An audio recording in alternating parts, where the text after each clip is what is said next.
तो दोस्तों वैसे तो रेवा डायमंड का आईपीओ 24 फरवरी से ओपन होने वाला है, बट अभी से ही इसके ग्रे मार्केट में आपको काफ़ी हलचल देखने को मिल जाएगा। जी हाँ, अभी से ही इसके ग्रे मार्केट में आपको ठीक ठाक डिमांड देखने को मिल जाएगा। हालांकि आईपीओ ओपन होने में तो अभी बहुत टाइम है, बट आज की इस वीडियो में हम लोग बात करेंगे रेवा डायमंड आईपीओ रिव्यू के बारे में कि क्या हमें इस आईपीओ में अप्लाई करनी चाहिए या फिर नहीं करनी चाहिए। जी हाँ, हम लोग इस कंपनी को इसके business wise, fundamental wise and most important इसके वैल्यूएशन को देखते हुए बात करेंगे कि हमें इस आईपीओ में अप्लाई करनी चाहिए या फिर नहीं करनी चाहिए। तो फिर चलिए अब सीधा वीडियो में आगे बढ़ते हैं, लेकिन उससे पहले दोस्तों अगर आपको वीडियो अच्छा लगे तो वीडियो को एक लाइक जरूर दीजिए। अब चलिए आगे बढ़ते हैं और सबसे पहले बात कर लेते हैं इस कंपनी के बारे में कि आखिर ये कंपनी काम क्या करती है, कंपनी का मेन रेवेन्यू सोर्स क्या है।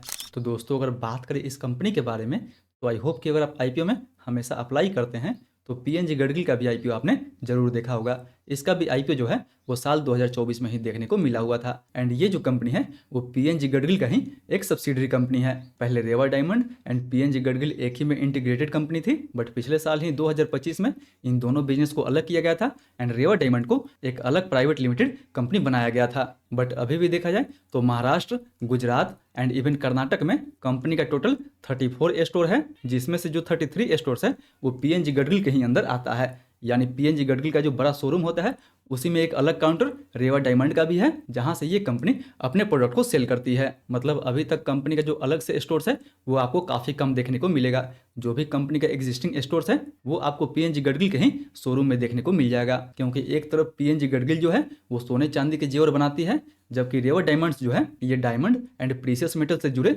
ज्वेलरी बनाती है। मतलब अगर साफ साफ बोला जाए तो एक ही कंपनी के द्वारा अलग अलग कस्टमर को टारगेट किया जाता है। वहीं बिजनेस के तुलना में अगर बात करें कंपनी के फंडामेंटल के बारे में तो नो डाउट दोस्तों कंपनी का फंडामेंटल भी आपको ठीक ठाक देखने को मिल जाएगा। हालांकि कंपनी अभी छोटी है, इसलिए इसके बिजनेस में आपको उतार चढ़ाव भी देखने को मिलते रहेगा। किसी साल इसके रेवेन्यू में आपको गिरावट देखने को मिलेगा, जबकि किसी साल इसके रेवेन्यू में आपको काफ़ी अच्छा खासा इंक्रीज देखने को मिल जाएगा। सेम वही आपको प्रॉफिट में भी देखने को मिलेगा एंड इवन प्रॉफिट मार्जिन में भी आपको देखने को मिल जाएगा। बट ओवरऑल दोस्तों मिला जुला के देखा जाए तो फंडामेंटल वाइज कंपनी जो है वो काफ़ी सॉलिड आपको देखने को मिल जाएगी, क्योंकि ये जो कंपनी अभी फिलहाल 23% के प्रॉफिट मार्जिन पे काम कर रही है। जहां गोल्ड ज्वेलरी में आपको प्रॉफिट मार्जिन काफ़ी कम देखने को मिलता है, वहीं डायमंड वाले बिजनेस में आपको प्रॉफिट मार्जिन काफ़ी ज़्यादा देखने को मिल जाता है। इसलिए फिलहाल ये जो कंपनी है अभी 23% के प्रॉफिट मार्जिन पे बैठी हुई है। वहीं ईयरली बेसिस पे इसका ROE 165% के आसपास देखने को मिलेगा, जबकि ROC लगभग आपको 80% के आसपास देखने को मिल जाएगा। जबकि अगर बात करें इसके डेट टू इक्विटी के बारे में तो डेट टू इक्विटी भी इसका लगभग 0.90 के आसपास आपको देखने को मिल जाएगा। यानी कंपनी के ऊपर थोड़ा सा आपको लोन भी ज़्यादा देखने को मिलेगा। हालांकि अभी कंपनी अपने एक्सपेंशन फेज में है, इसलिए फिलहाल कंपनी के ऊपर आपको कर्ज भी थोड़ा बहुत ज़्यादा देखने को मिलेगा। मतलब अगर ओवरऑल फंडामेंटल वाइज देखा जाए तो जी हाँ दोस्तों, कंपनी फंडामेंटल वाइज तो आपको ठीक ठाक लग सकती है। वहीं फंडामेंटल के तुलना में अगर बात करें कंपनी के वैल्यूएशन के बारे में कि आखिर ये कंपनी अपना आईपीओ किस वैल्यूएशन पे लेके आ रही है, क्या ये कंपनी अपना आईपीओ काफ़ी महंगी वैल्यूएशन पे लेके आ रही है या फिर कंपनी अपना आईपीओ काफ़ी सस्ती वैल्यूएशन पे लेके आ रही है। तो दोस्तों इसके वैल्यूएशन के लिए हम लोग इस कंपनी को इसके पीर के साथ कंपेयर करने वाले हैं, जैसे त्रिभुवन दास हो गया, थंगामाइल हो गया या फिर सेनको गोल्ड हो गया। ये सब जो कंपनी है वो दोस्तों सेम सेक्टर में एंड सेम इंडस्ट्री से बिलोंग करती है। सो अगर यहाँ पे हम लोग इन सब के वैल्यूएशन मैट्रिक्स यानी पी रेशियो के बारे में बात करते हैं तो रेवा का पी रेशियो लगभग आपको 13 के आसपास देखने को मिलेगा, जबकि त्रिभुवन दास का पी रेशियो लगभग आपको 15-16 के आसपास देखने को मिल जाएगा।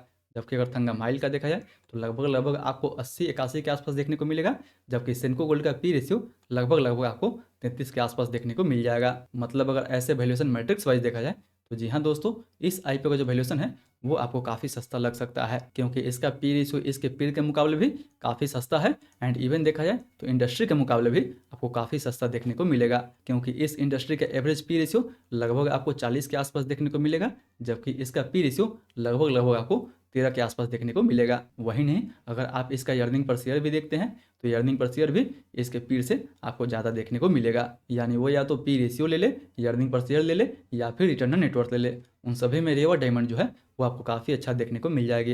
हालांकि ये कंपनी अभी काफ़ी छोटी है, इसलिए इसमें जितना रिस्क भी है उतना आपको रिवार्ड भी देखने को मिल जाएगा। यानी अगर ओवरऑल समझा जाए तो जी हाँ दोस्तों, कंपनी की जो वैल्यूएशन है वो आपको काफ़ी सस्ता देखने को मिलेगा एंड इसीलिए फिलहाल इसके ग्रे मार्केट में ही अभी से हलचल होना शुरू हो चुका है। वहीं बात कर ले इस आईपीओ की डिटेल के बारे में तो दोस्तों ये आईपीओ 24 से 26 फरवरी के बीच में ओपन होने वाला है, जिसका प्राइस बैंड ₹367 से लेकर ₹386 पर से रखा गया है।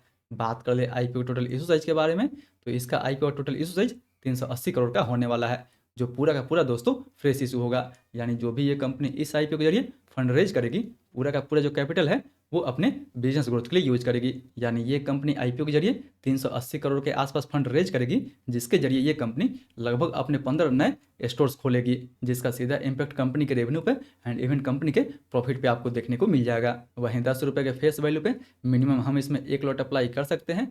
एक लॉट में हमें 32 शेयर मिलेगा, जिसके लिए हमें ₹12,352 तक इन्वेस्ट करना होगा। वहीं बात करें इस आईपीओ कोटा के बारे में, तो दोस्तों वैसे भी इस आईपीओ का इशू साइज काफ़ी छोटा है, उसके बावजूद भी इस आईपीओ में रिटेल के लिए केवल और केवल 10% का ही कोटा दिया गया है। यानी इस आईपीओ में अगर आप रिटेल कोटा में अप्लाई करते हैं तो रिटेल के लिए केवल 38 करोड़ का जो फंड है वही रिजर्व रहने वाला है। यानी अगर इस आईपीओ का एंकर लिस्ट काफ़ी अच्छा निकल के आता है, तब तो इस आईपीओ में अलॉटमेंट मिलना जो है वो काफ़ी मुश्किल हो जाएगा, इवन रिटेल कोटा में एंड इवन एचएनआई कोटा में। इसलिए फाइनली इन सारे फैक्टर को देखते हुए बात करें कि क्या हमें इस आईपीओ में अप्लाई करनी चाहिए या फिर नहीं करनी चाहिए। अप्लाई करनी चाहिए तो लिस्टिंग गेंस के हिसाब से अप्लाई करनी चाहिए, या फिर लॉन्ग टर्म का व्यू लेके हमें इस आईपीओ में अप्लाई करनी चाहिए। तो अगर बात करें दोस्तों सबसे पहले लिस्टिंग गेंस के बारे में, तो फिलहाल अभी तो इस ग्रे मार्केट में लगभग आपको 7% के आसपास डिमांड देखने को मिल जाएगा। यानी अभी आईपीओ खुलने में काफ़ी समय है, लगभग 8-10 दिन टाइम है, एंड अभी से ही इसके ग्रे मार्केट में ठीक ठाक डिमांड चल रहा है। एंड मे भी मार्केट और आगे अच्छा होता है तो इसके ग्रे मार्केट में आपको और तेज़ी देखने को मिल जाएगा, क्योंकि वैसे भी आईपीओ काफ़ी छोटा है, अलॉटमेंट कम किसी को मिलने वाला है, तो मे भी इस आईपीओ में हमें ठीक ठाक लिस्टिंग गेंस भी मिल सकता है। इसीलिए अगर आगे चल के ग्रे मार्केट में 10 से 20% के आसपास डिमांड होता है तो इस आईपीओ में बिल्कुल हमें लिस्टिंग गेंस के लिए अप्लाई करनी चाहिए। जबकि वहीं बात करें कि क्या हमें इस आईपीओ में लॉन्ग टर्म के लिए अप्लाई करनी चाहिए या फिर नहीं करनी चाहिए, तो नो डाउट दोस्तों ये जो कंपनी है वो एक पीएनजी गडगिल का हिस्सा है। यानी इसके पास जो लेगेसी है वो अभी भी इसके साथ बना हुआ है। जो भी इसका प्रमोटर ग्रुप है उन्हें इस इंडस्ट्री में काफ़ी अच्छा खासा एक्सपीरियंस भी है। कंपनी फंडामेंटल वाइज भी काफ़ी अच्छी है एंड वैल्यूएशन वाइज भी आपको ठीक ठाक देखने को मिल जाएगा। एंड दोस्तों ये भी याद रहे कि गोल्ड एंड सिल्वर ज्वेलरी में आपको उतना ज़्यादा मार्जिन देखने को नहीं मिलेगा, बट डायमंड ज्वेलरी में आपको बहुत ज़्यादा मार्जिन देखने को मिलता है। इसलिए फिलहाल ये जो कंपनी है लगभग अभी 23% के प्रॉफिट मार्जिन पे काम करती है। यानी इस सेक्टर में, इस सेगमेंट में आपको काफ़ी अच्छा खासा हैंडसम प्रॉफिट मार्जिन देखने को मिल जाता है। वहीं इस आईपीओ के जरिए ये कंपनी जो भी फंड रेज करेगी 2028 तक, उस फंड के द्वारा लगभग 15 नए जो है स्टोर्स और खोलने का काम करेगी, जिसका सीधा इम्पैक्ट कंपनी के फंडामेंटल पे आपको देखने को मिल सकता है। बट वहीं देखा है दोस्तों तो ये जो कंपनी है वो बहुत ज़्यादा जोग्राफिकल कंसंट्रेटेड कंपनी है।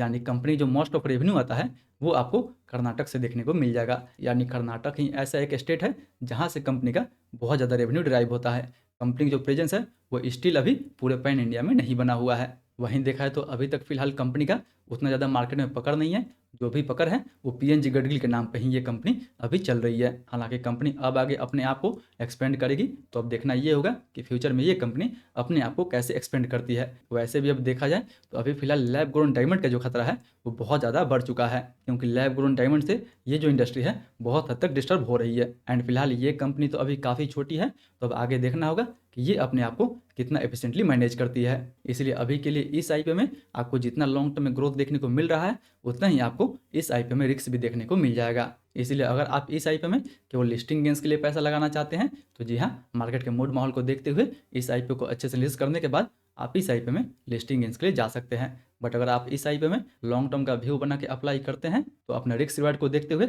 मैक्सिमम इस आईपीओ में 2 से 4 साल के लिए आप लॉन्ग टर्म के लिए अप्लाई कर सकते हैं। बाकी बात दोस्तों जो भी डिसीजन ले अपना रिस्क लगाने के बाद ही ले। आई होप कि आपको ये वीडियो काफ़ी पसंद आया होगा। अगर वीडियो अच्छा लगे तो वीडियो को लाइक करें एंड अपने दोस्तों के साथ भी शेयर करना ना भूलें। फिर मिलते हैं दोस्तों अगले वीडियो में, तब तक के लिए सेफ इन्वेस्टिंग।